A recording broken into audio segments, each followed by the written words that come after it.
tri-field 135 scale M1 Abrams tank. This is the kit with the full interior, so it could have been built as an A2. I built this as a sort of homage to my first deployment, which is OAF3 with 3rd ACR.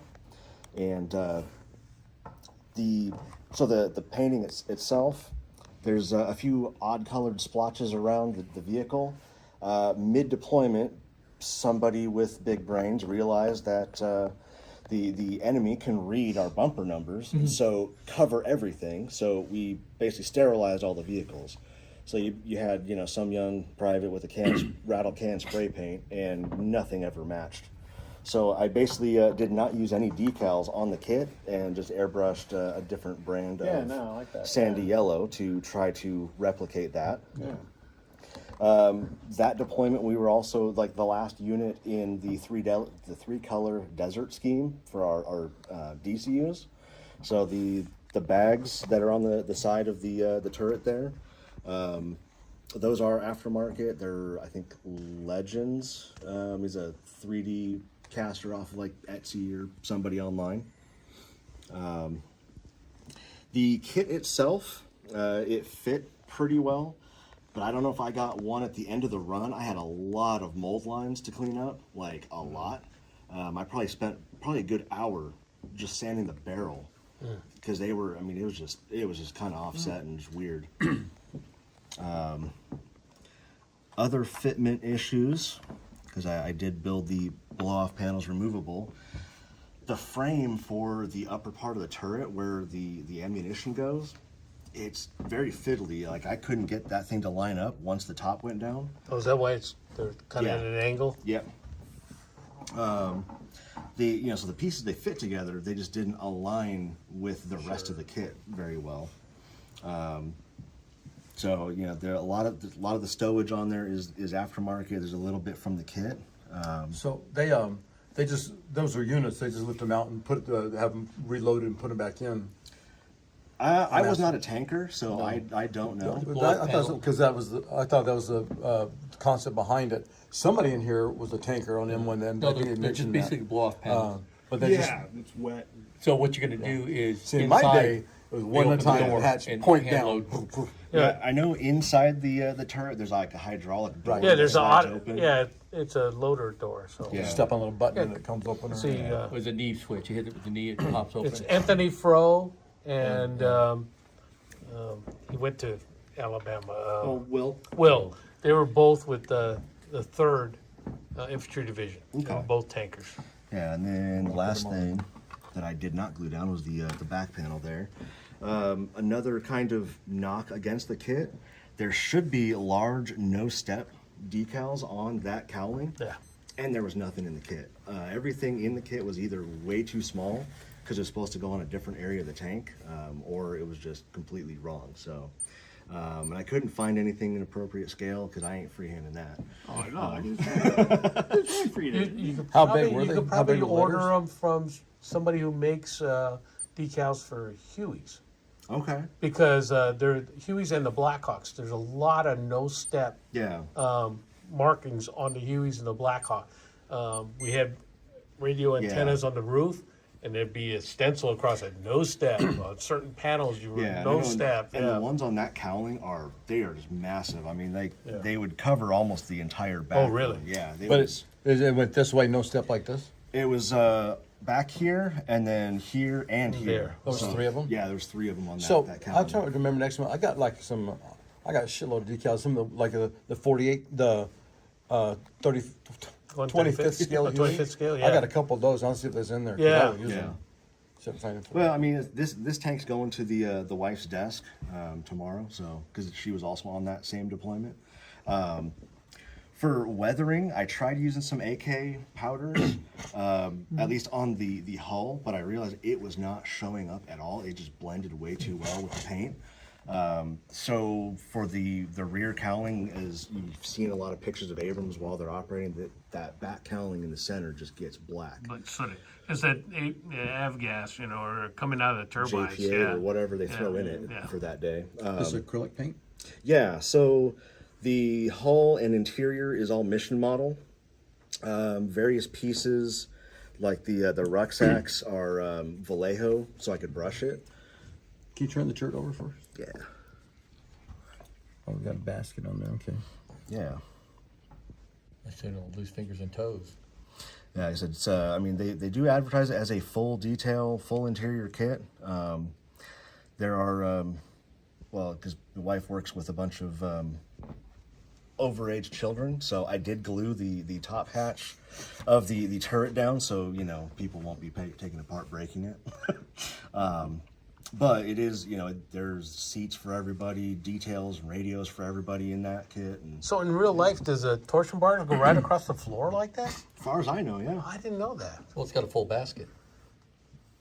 Oh, that's true. So you wouldn't be down there. Otherwise, you'd be like the Russians doing Yeah. the Because first like in floor the stuff. M60, we didn't have that.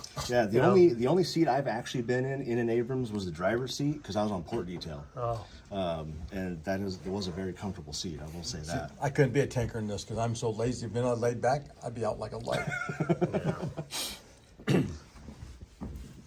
Yeah, then the smoke soot that I just used, to me, a flat black through the airbrush to try to replicate the sootiness of that back hatch.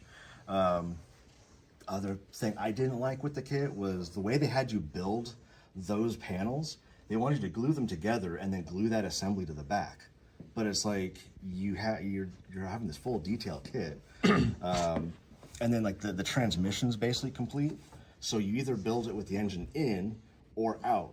The way the backside of the transmission on the sprockets, they interfere with the engine, so you can't pull them out if they're in. Well, in real life it does too. What they do is they've got big drive shaft pin Yeah. that retract to pull the pack out. Yeah, and it makes sense obviously in real life, but it's like for a model you want to be Yeah. able to.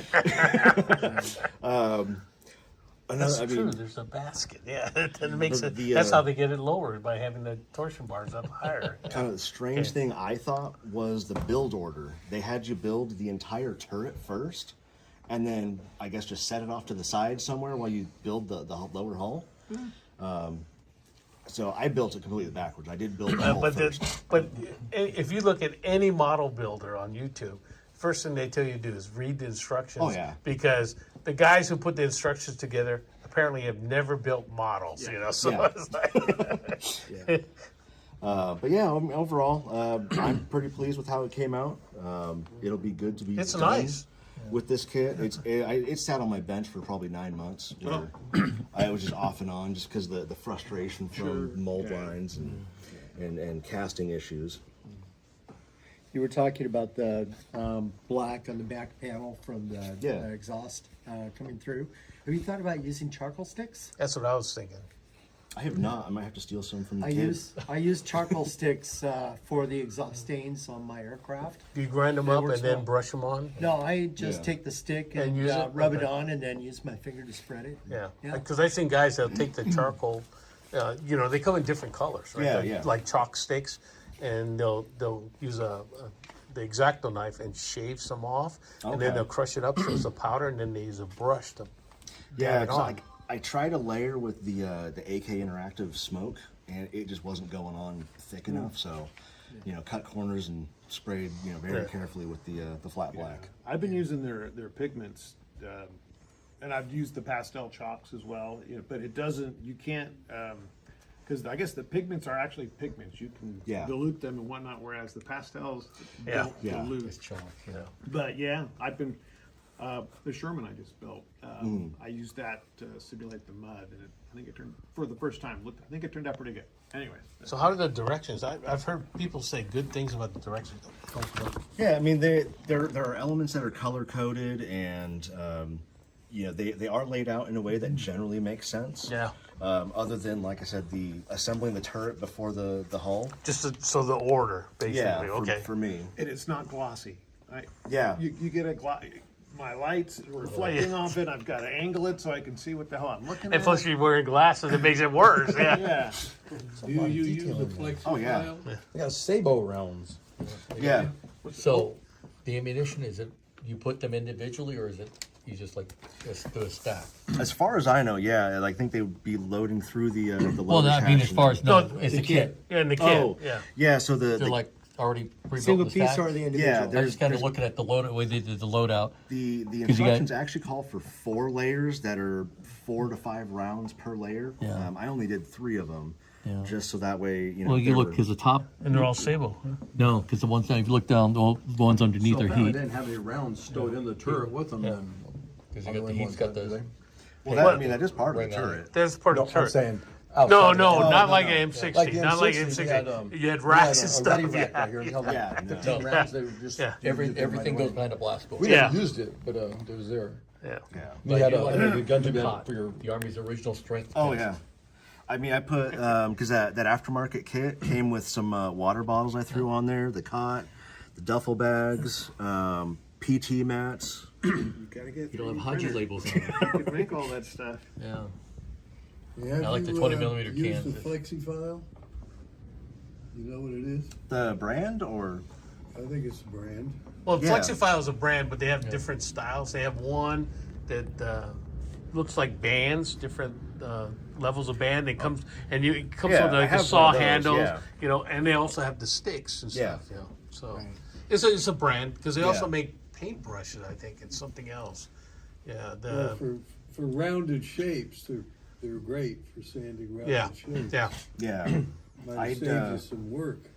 Well, it was just more. I was just trying to make sure I didn't take too much off at once, and I've been using God Hand sanding sponges. Oh, They've been. how are brilliant. they? I heard they're really like 'em. expensive. I mean, it's all relative. Yeah, well, just like the They're- cutters. they're probably- right? oh, yeah. They said the God Hand cutters are like almost twice the price of everybody else's. 65 But whoever bucks for the top has, of the line. when they Not have that I them, would they know. love them. They say they're the best things for cutting sprue. Oh yeah. So. Okay, because I just dropped mine and I broke the tip. Oh. Not the rod end, but I The- broke. Oh. Yeah. It's super easy to do that with the God Hands. Yeah. I've done that. Right. Yeah. Okay. Oh yeah, the tanks, because it is a rye field. I don't know if this will actually rotate, but Oh, the tracks should, in theory, Oh yeah, rotate. they do. They do. Yeah, so there's quite a